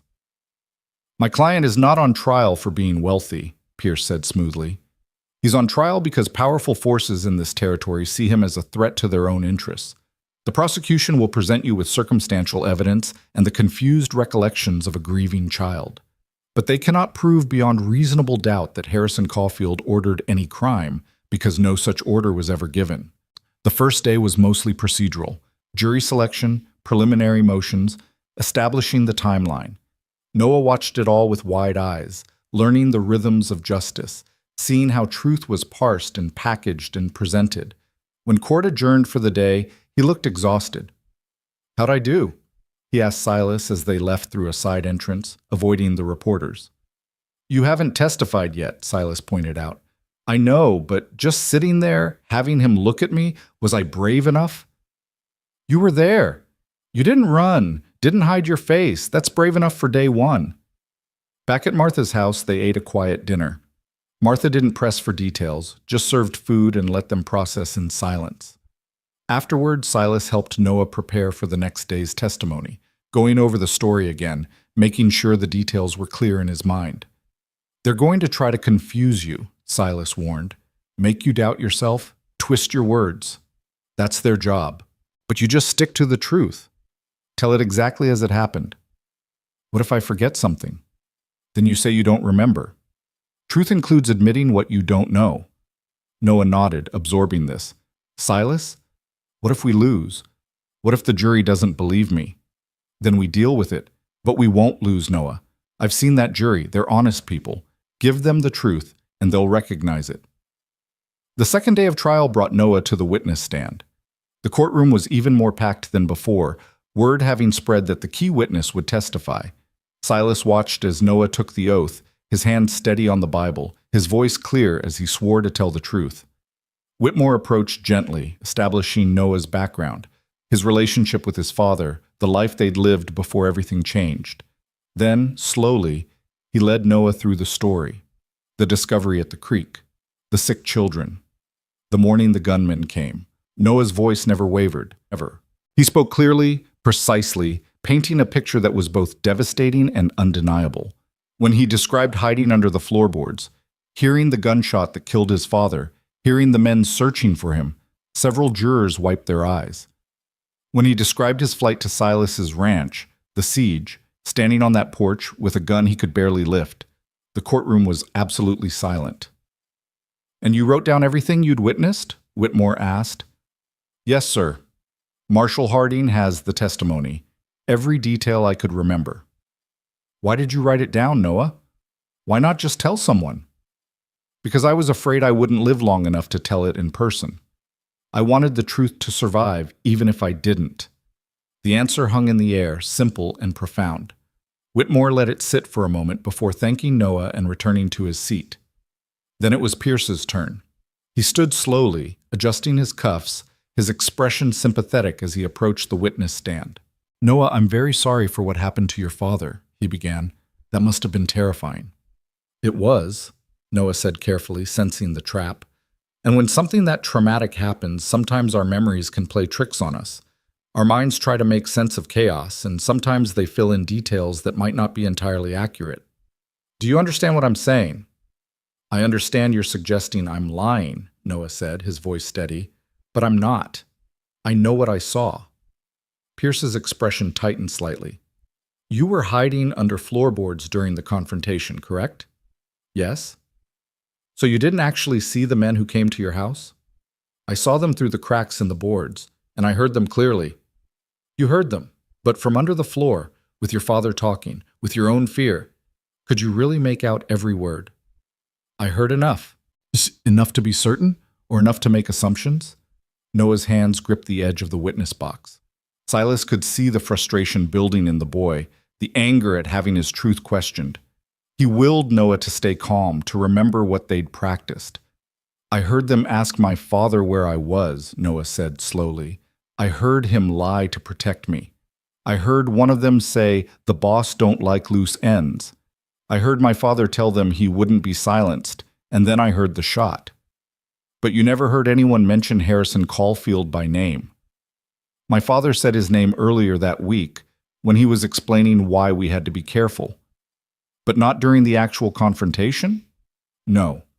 But the men who came to Silas's ranch, they worked for Caulfield. They said so." "They said they worked for him, or you assumed they did?" "They said it. One of them, the older one with the beard, he said, 'We work for Mr. Caulfield,' when he was trying to intimidate Silas." Pierce paused, consulting his notes. "This older man, did you get his name?" "No, but Marshal Harding arrested him. You can ask him yourself." A ripple of laughter went through the courtroom. Judge Warren banged his gavel for order, but Silas saw the hint of a smile on his face. Pierce tried for another hour, probing for inconsistencies, suggesting Noah had embellished or misremembered. But Noah held firm, never wavering, answering each question with the same steady honesty. By the time Pierce finally dismissed him, the lawyer looked frustrated and the jury looked convinced. As Noah stepped down, he caught Silas's eye. The pride in that look said everything words couldn't. The next days brought a parade of witnesses. Families testified about children who'd gotten sick drinking creek water, about livestock that had died. Medical experts confirmed that the symptoms matched chemical poisoning. Environmental specialists testified about the barrels, their contents, the deliberate nature of their placement. 3 of Caulfield's former employees, granted immunity in exchange for testimony, described the dumping operation, the orders they'd received, the money they'd been paid to keep quiet. With each witness, the noose tightened. Caulfield's expression grew darker, his whispered conversations with Pierce more urgent.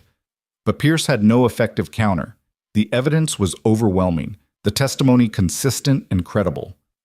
On the 8th day, Harding himself took the stand, walking the jury through the investigation, the evidence collection, the arrest. He was professional and thorough, anticipating every question Pierce might ask and addressing it preemptively. "Marshal Harding," Pierce said during cross-examination, "isn't it true that you pursued this case primarily based on the testimony of one traumatized child?" "No, sir," Harding replied calmly. "I pursued it based on physical evidence, poison barrels placed to contaminate a water source. The boy's testimony helped me understand the context, but the crime would have existed whether he'd spoken or not. But without his testimony, you wouldn't have known to look for those barrels." "True, which is why I'm grateful he had the courage to come forward. Too many crimes go unpunished because witnesses are too frightened to speak."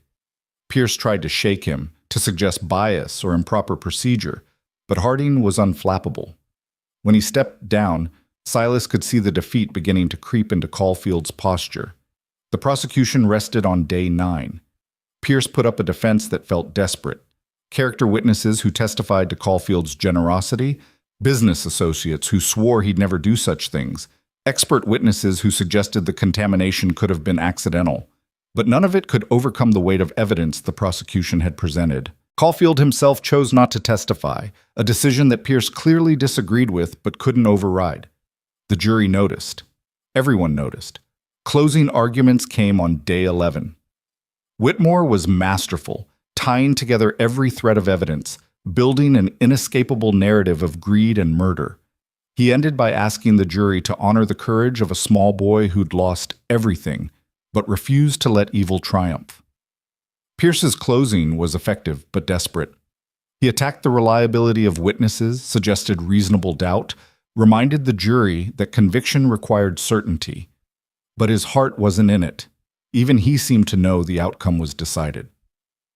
Judge Warren gave his instructions, and the jury retired to deliberate. The wait was agony. Silas and Noah sat in a small room adjacent to the courtroom, Martha having brought sandwiches no one could eat. Hours passed. Afternoon faded to evening. "What's taking so long?" Noah asked, his leg bouncing with nervous energy.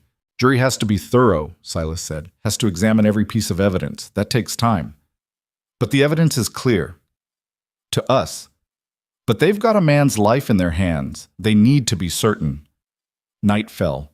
Martha convinced Noah to rest, and the boy dozed fitfully on a bench, his head on Silas's shoulder. Silas stayed awake, his mind cycling through everything that had brought them to this moment. That first glimpse of a child running across the prairie, the siege, the fire, the long journey to justice. Near midnight, word came that the jury had reached a verdict. The courtroom filled again despite the late hour, spectators returning with remarkable speed. Noah stood between Silas and Harding, his face pale but composed. Caulfield stood as the jury filed in, his expression carefully neutral, but his hands gripping the table so hard his knuckles were white. "Has the jury reached a verdict?" Judge Warren asked. The foreman, a weathered rancher named Samuel Porter, stood. "We have, Your Honor." "On the charge of murder in the first degree, how do you find?" "Guilty." The word echoed through the courthouse. Caulfield's face drained of color. Pierce closed his eyes, and Noah's hand found Silas's, squeezing tight. "On the charge of environmental destruction?" "Guilty." "On the charge of witness intimidation?" "Guilty." "On the charge of conspiracy to commit murder?" "Guilty." "Guilty. Guilty. Guilty." Each charge read, each verdict the same. By the time Porter sat down, Caulfield was swaying on his feet, his empire of fear and money crumbling to dust. Judge Warren banged his gavel as the courtroom erupted in noise, some cheering, some weeping, reporters scrambling to be first with the news. He called for order, his voice cutting through the chaos. Harrison Caulfield, you have been found guilty on all counts. Sentencing will be held 1 week from today, but I will tell you now that you will spend the rest of your natural life in prison. You took lives through your greed and carelessness. You tried to silence those who would hold you accountable. You terrorized a child and ordered the murder of his father. There is no punishment severe enough for what you've done, but I will ensure you never have the opportunity to harm another person again.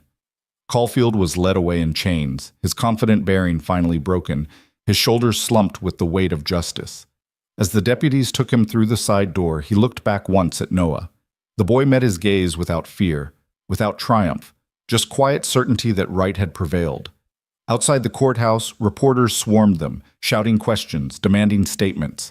Harding held them back while Silas and Noah made their way to the waiting carriage. But before they could escape entirely, Noah stopped. I want to say something, he told Silas. You don't have to. I want to. Noah turned to face the crowd of reporters, their pencils poised, their attention fixed on him. For a moment, he was just a small boy again, overwhelmed by the size of the moment. Then he found his voice. My pa died because he wouldn't stay silent about injustice, Noah said, his words clear despite his youth. He taught me that doing the right thing matters more than being safe. Harrison Caulfield thought he could make the truth disappear by hurting people who spoke it. But truth doesn't die when brave people do. It just finds new voices. My pa's voice is gone, but his truth lived through me. And now justice has been served. He paused, looking around at the faces watching him. Some moved to tears, others nodding in agreement.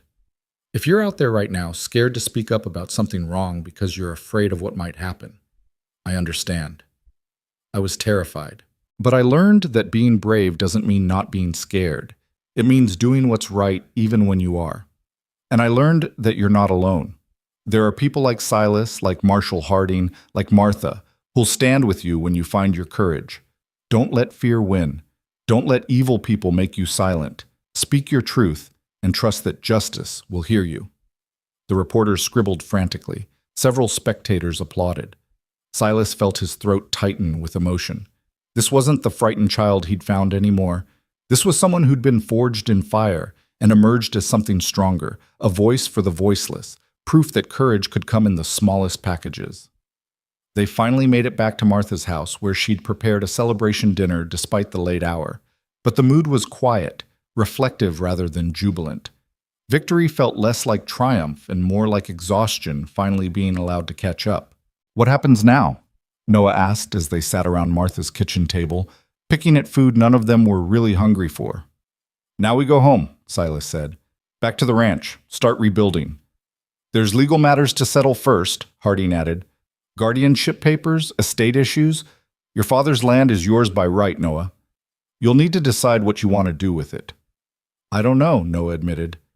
It's where everything happened, where Pa died. I don't know if I can go back there. You don't have to decide tonight, Silas said. We've got time now. Time to heal, time to figure out what comes next. And you'll help me? With whatever I decide. Every step of the way. Martha refilled their coffee cups, her movements efficient despite the late hour. That boy in the courtroom tonight, she said to Noah, the one who spoke to all those reporters, your father would have been proud. You think so? I know so. He raised you to stand for something, and tonight you showed the whole territory what that looks like. Noah nodded slowly, absorbing this.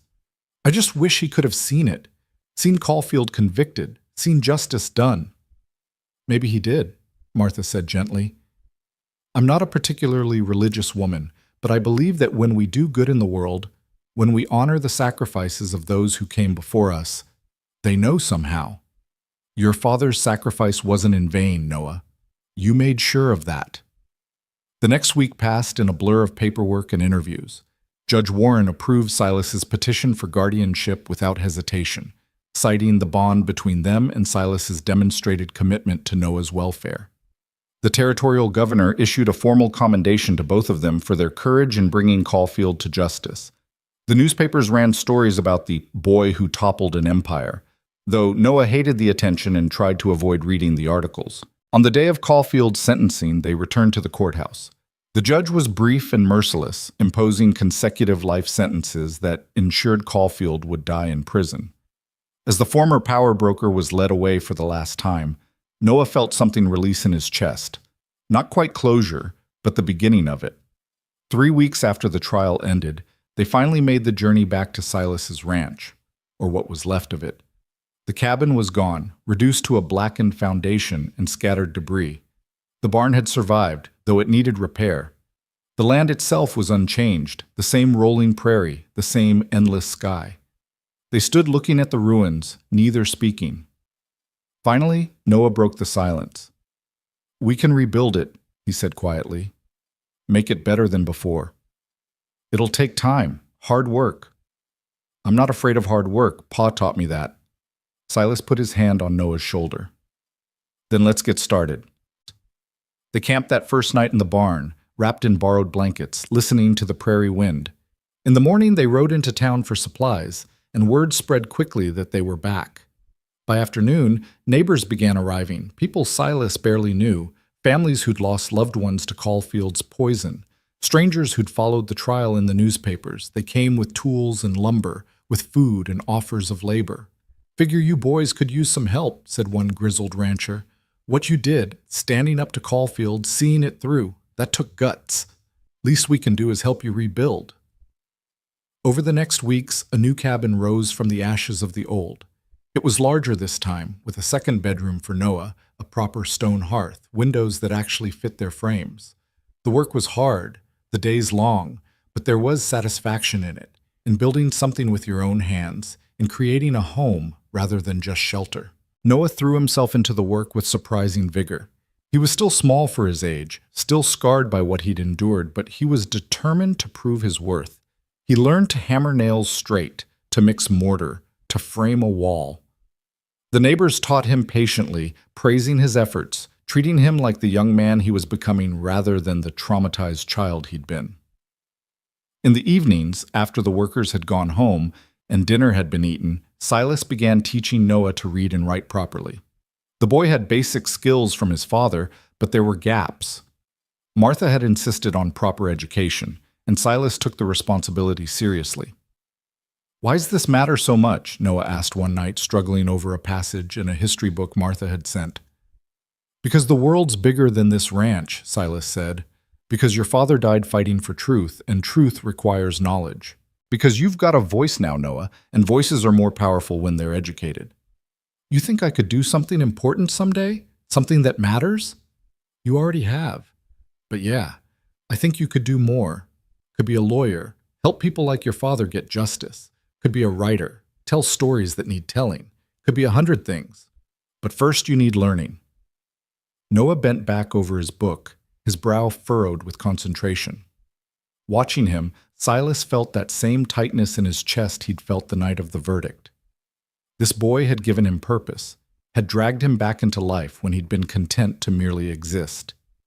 In saving Noah, Silas had somehow saved himself. By autumn, the new cabin was complete. It was simple but sturdy, built to last, with enough room for 2 and maybe more someday. They held a small celebration. Martha came up from Cheyenne, Harding stopped by on his way to a new assignment, and several of the neighbors who'd helped with the building brought food and music. As the sun set and the party wound down, Noah and Silas stood on the new porch, looking out over land that felt different somehow, not haunted by the past, but open to the future.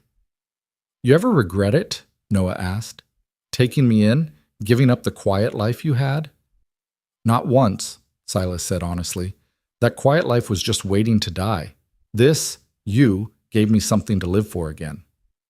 "I'm glad I collapsed in your yard that day," Noah said, a slight smile on his face. "Even if it led to all the craziness after." "Me too, son. Me too." Years passed. Noah grew taller, though never particularly large, his body filling out with the lean muscle of ranch work. The nightmares faded to occasional bad dreams. The fear of looking over his shoulder gradually loosened its grip.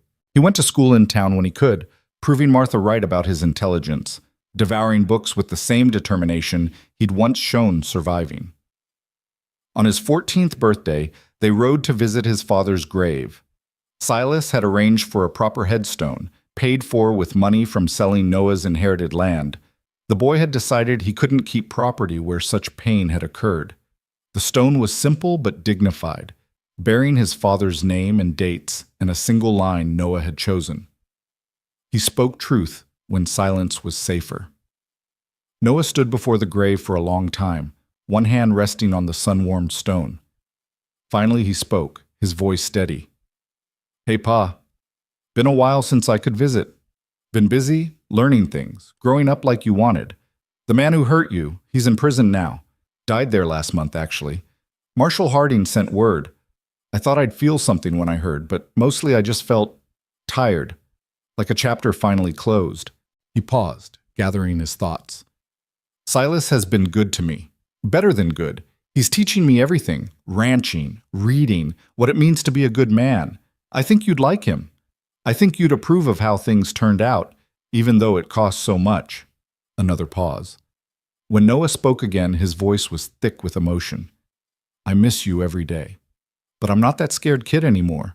I'm becoming someone you'd be proud of, someone who stands up, who speaks truth, who doesn't back down from what's right. You taught me that. You died for that. And I promise I won't waste it." They rode home in comfortable silence, the afternoon sun painting the prairie gold. As the ranch came into view, solid and permanent against the endless sky, Noah felt something settle in his chest, not the absence of grief, but the presence of peace. That evening, as they sat on the porch watching stars emerge in the darkening sky, Noah finally asked the question that had been building in him. "Silas? Can I call you Pa?" Silas was quiet for a long moment. When he spoke, his voice was rough with emotion. "I'd be honored, but your father—" "My father will always be my father," Noah said firmly. "Nothing changes that. But you're the one who's here, who chose me, who taught me that family isn't just blood. If I'm your son in everything but name, seems right to use the name too." Silas pulled the boy, no, the young man, into an embrace. "Then yes. Yes, you can call me Pa." They sat together as full darkness fell, two people who'd found each other in the worst of circumstances and built something lasting from the ashes. The prairie wind whispered around them, carrying away the last traces of fear and grief, leaving only the quiet certainty that they'd found home, not in a place, but in each other. Years later, when Noah was grown and had children of his own, he'd tell them the story about the rancher who'd stood his ground when evil came calling, about the choice between running and standing, between fear and courage, about how the smallest voice in the room can change everything if it speaks truth loudly enough. And his children would ask, as children always do, if he was scared back then. And Noah would answer honestly, yes, terrified. But brave wasn't about not being afraid. Brave was standing anyway. Brave was trusting that doing right mattered more than being safe.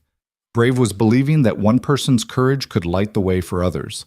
The ranch prospered over the years, grew into something substantial.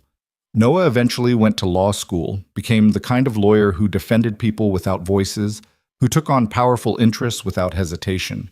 He married, had those children, built a life that honored his father's sacrifice while embracing the future Silas had made possible. And on summer evenings, when the work was done and the land was quiet, he'd sometimes stand on that porch, rebuilt but fundamentally the same, and remember the desperate run across the prairie. Remember standing with a pistol he could barely lift, choosing courage over safety. Remember the old rancher who'd seen a child in need and decided that some things were worth fighting for. The prairie stretched endlessly before him, unchanged by the years, constant as it had always been. But he had changed. Fear no longer dictated his choices. The past no longer haunted his steps. He was free in the way his father had wanted, living proof that speaking truth, no matter the cost, could change the world. Two riders appeared on the horizon, silhouettes against the setting sun. His own children, returning from the distant pasture, laughing together, unafraid in a way he'd once thought impossible. Noah watched them approach, feeling the weight of everything that had brought him to this moment, the pain and the courage, the loss and the love. The choice made years ago to stand rather than hide. And he smiled, knowing that his father was proud, that Silas was proud, that the scared boy who'd collapsed in the dust had grown into exactly the man they'd both hoped he would be. Brave had always been there, waiting to be discovered. It just took the right moment, the right person believing in you, to bring it into the light. And once found, it never truly left. It just grew stronger, spreading like dawn across the prairie, illuminating everything it touched. The children reached the house, their voices carrying on the evening breeze, bright with youth and hope, and all the promise of tomorrow. Noah turned to greet them, his heart full, his conscience clear, his courage no longer questioned. He had run when he needed to run. He had stood when it was time to stand. And in doing both, he had learned the greatest truth of all, that bravery wasn't something you were born with or without. It was something you chose, moment by moment, decision by decision, until it became not just what you did, but who you were. And that was enough. More than enough. It was everything.